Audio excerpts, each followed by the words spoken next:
What is Contra entry? What is Contra entry?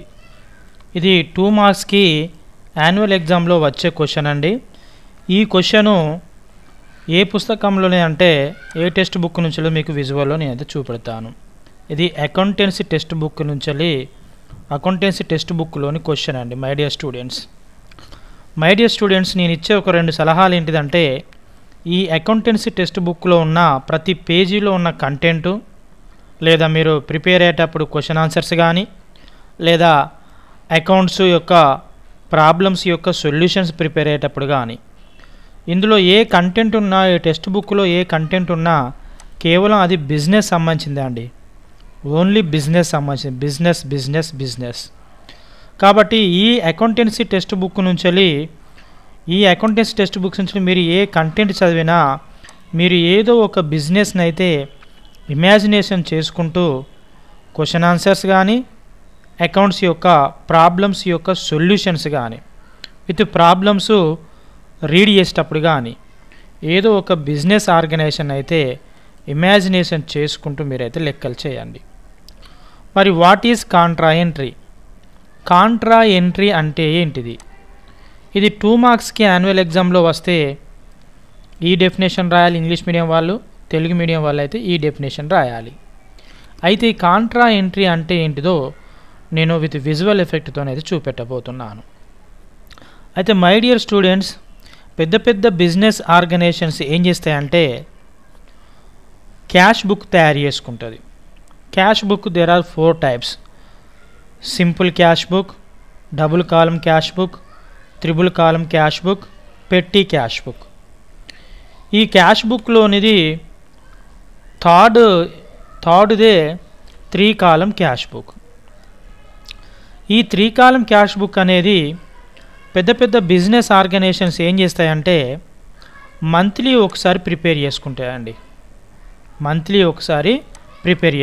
ఈ 3 column cash book ఎందుకోసం prepare చేసుకుంటాయి అంటే ఎవ్రీ మంత్ ఈ 3 కాలమ్ క్యాష్ బుక్ ప్రిపేర్ చేసుకోవడం వల్ల బిజినెస్ ఆర్గనైజేషన్లోకి క్యాష్ రూపంలో ఏ రూపంలో క్యాష్ వచ్చింది బిజినెస్ ఆర్గనైజేషన్లోకి, ఏ రూపాల్లో క్యాష్ పోయింది బిజినెస్ ఆర్గనైజేషన్ నుంచి. రెంట్ ద్వారా 400 డబ్బులు పోయినాయండి, అడ్వర్టైజ్మెంట్ ద్వారా 245 డబ్బులు పోయినాయి. సో బిజినెస్ ఆర్గనైజేషన్లోకి ఎంత క్యాష్ వచ్చింది, బిజినెస్ ఆర్గనైజేషన్ నుంచి ఎంత క్యాష్ పోయింది, ఇంకా క్యాష్ ఎంత మిగిలింది అనే విషయము తెలుస్తుందండి ఎవ్రీ మంత్. అందుకోసమే ఈ 3 కాలమ్ క్యాష్ బుక్ తయారు చేసుకుంటుంది బిజినెస్ ఆర్గనైజేషన్. అదే కాకుండా ఇదే బిజినెస్ ఆర్గనైజేషన్ సంబంధించిన బ్యాంక్ ఉంటుంది కదండి. బ్యాంక్ ఫర్ ఎగ్జాంపుల్ మీరు విజువల్లో చూడండి, ఇది ఒక బిజినెస్ ఆర్గనైజేషన్. మన యొక్క బిజినెస్ ఆర్గనైజేషన్లో డబ్బులు మన బ్యాంకులో ఒక అకౌంట్ ఓపెన్ చేసుకొని ఈ డబ్బులు మనం బ్యాంక్ అకౌంట్లో వేసుకుంటాం కదండి.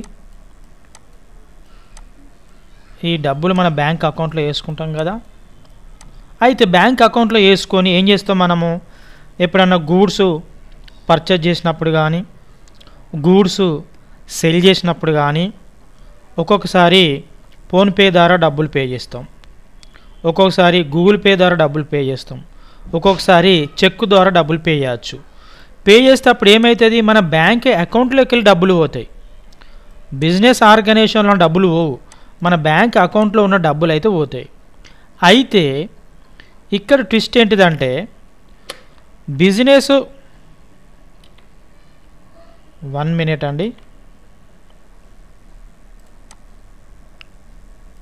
1 సెకండ్. రైట్, ఇక్కడ బిజినెస్ ఆర్గనైజేషన్లోకి ఏ రూపాయల డబ్బులు వచ్చినాయేమో డెబిట్ సైడ్ రాసుకుంటుంది. బిజినెస్ ఆర్గనైజేషన్ నుంచి ఏ రూపాయల డబ్బులు పోయినాయో క్రెడిట్ సైడ్ రాసుకుంటుంది. Right, next business organisation bank ఉంటుంది కదా, బ్యాంకు అకౌంట్లోకి ఏ రూపాయలు డబ్బులు వచ్చినాయో ఇక్కడ తెలుస్తుంది. 3 కాలమ్ క్యాష్ బుక్ ప్రిపేర్ చేయడం ద్వారా బిజినెస్ ఆర్గనైజేషన్ బ్యాంక్ అకౌంట్ ఉంటుంది కదా, బ్యాంకు ఈ బ్యాంకులోకి ఏ రూపాల్లో డబ్బులు వచ్చినాయో తెలుస్తుంది. ఈ డెబిట్ సైడ్ అమౌంట్. ఇది క్రెడిట్ సైడ్ ఏమో బ్యాంకు నుంచి ఏ రూపాల్లో మన అకౌంట్లోకి వెళ్ళి డబ్బులు ఏ రూపాల్లో కట్ అయినాయో ఇక్కడ తెలుస్తుంది అండి. కావ్యకు 725 రూపాయలు ఇచ్చిళ్ళు, అనిల్కు 320 రూపాయలు ఇచ్చిళ్ళు. అయితే మన బ్యాంకు అకౌంట్లోకి వెళ్ళి ఎన్ని డబ్బులు వచ్చినాయి, మన బ్యాంక్ అకౌంట్ నుంచి ఎన్ని డబ్బులు పోయినాయి, ఇంకా అకౌంట్లో ఎన్ని డబ్బులు ఉన్నాయో విషయం తెలుస్తుంది అండి ఈ 3 కాలం క్యాష్ బుక్ తయారు చేసుకోవడం వల్ల.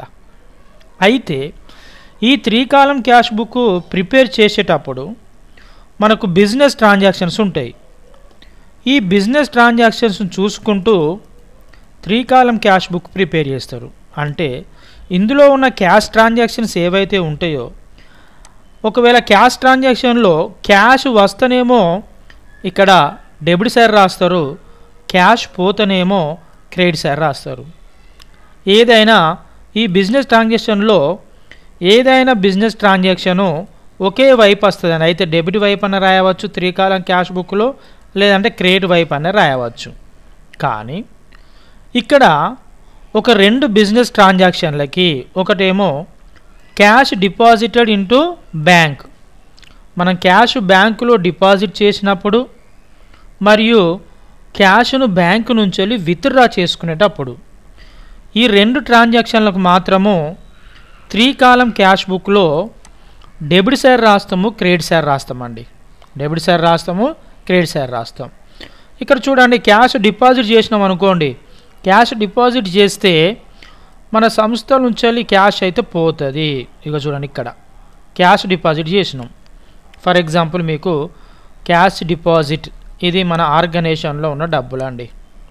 ఇప్పుడు ఆర్గనైజేషన్లో ఒక 50,000 రూపీస్ క్యాష్ డిపాజిట్ చేసినాం అనుకున్నాం, మన బ్యాంక్ అకౌంట్లో డబ్బులు వేసుకున్నాం, దాన్ని క్యాష్ డిపాజిటెడ్ ఇంటూ బ్యాంక్. ఇప్పుడు బ్యాంక్ అకౌంట్లోకి డబ్బులు వస్తున్నాయి కదండి, వస్తే ఎటు సైడ్ రాయాలి, ఫస్ట్ బ్యాంక్ అకౌంట్లోకి వస్తున్నాయి.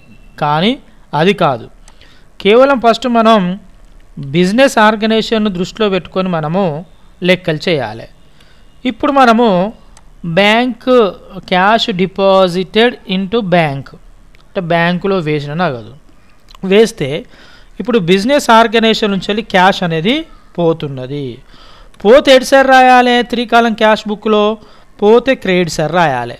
ఇగో పోతే క్రెడిట్ సైడ్ క్యాష్ పోతుంది సంస్థ నుంచి 6,000.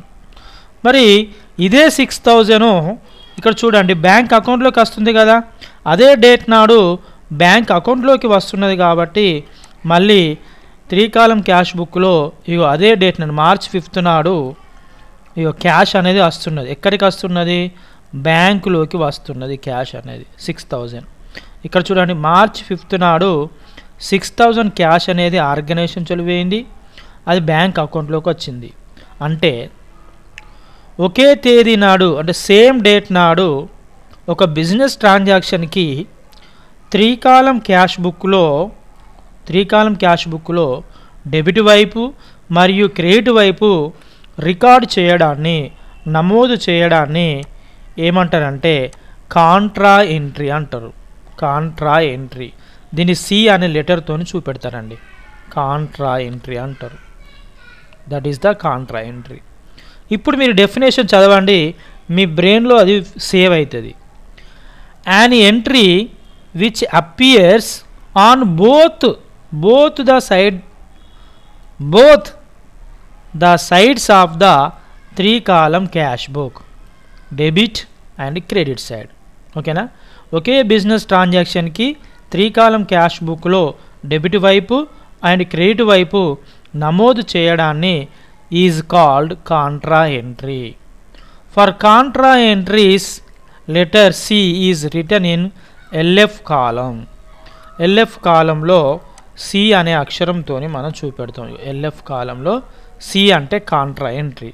తెలుగు మీడియం వాళ్ళు అయితే ఏ అనే అక్షరంతో చూపెడతారు, ఎదురుపద్దు. అంటే కాంట్రా ఎంట్రీ అంటే ఎదురుపద్దు. తెలుగు మీడియం వాళ్ళు ఒకే తేదీన ఒక వ్యవహారాన్ని 3 వరుసల నగదు పుస్తకంలో డెబిట్ మరియు క్రెడిట్ 2 వైపులా నమోదు చేసే పద్ధతి ఎదురుపద్దు అంటారు. దీనిని సి అక్షరంతో కానీ లేదా తెలుగులో ఏ అనే అక్షరంతో కానీ సూచిస్తారు. సో ఇది కాంట్రా ఎంట్రీ యొక్క డెఫినేషన్ అండి. సో ఇది యాన్యువల్ ఎగ్జామ్లో తప్పకుండా వస్తుంది. ఇంగ్లీష్ మీడియం వాళ్ళు అయితే ఈ డెఫినేషన్ రాయండి, తెలుగు మీడియం వాళ్ళు అయితే ఈ డెఫినేషన్ రాయండి. నా ఎక్స్ప్లెనేషన్ కనుక నచ్చినట్లయితే ఈ వీడియోకి అయితే ఒక లైక్ చేయండి. మరిన్ని వీడియోస్ కోసం అయితే మన ఛానల్ని సబ్స్క్రైబ్ చేసుకోండి. ఈ వీడియోని అయితే మీ యొక్క ఫ్రెండ్స్ యొక్క వాట్సాప్ గ్రూప్లలో షేర్ చేయండి. థ్యాంక్ యూ, ధన్యవాదాలు. జై కామర్స్ స్టూడెంట్స్.